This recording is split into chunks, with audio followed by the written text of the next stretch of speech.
پیش خدمت ہے شہرنامہ آواز۔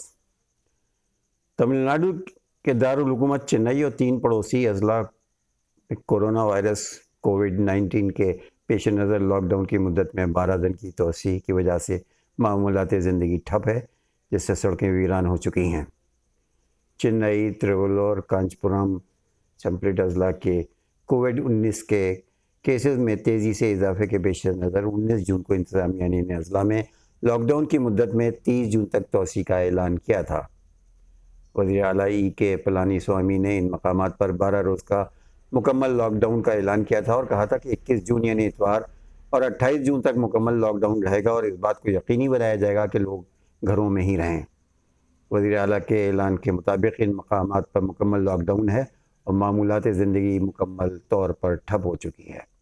ان 12 دنوں میں دودھ، میڈیکل، ادویات کی دکانیں اور اسپتالوں کے علاوہ 20 دیگر ضروری خدمات کو مستثنیٰ قرار دیا گیا ہے۔ سبھی کرانے، سبزیوں کی دکانیں، ہوٹلوں اور ریستوراں جنہیں محدود وقت کے ساتھ کام کرنے کی اجازت تھی، وہ 12 دن کے لاک ڈاؤن کے دوران بند رہیں گے۔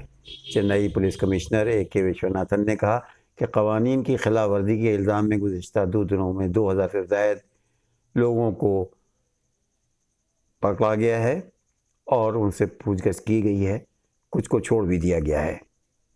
شکریہ۔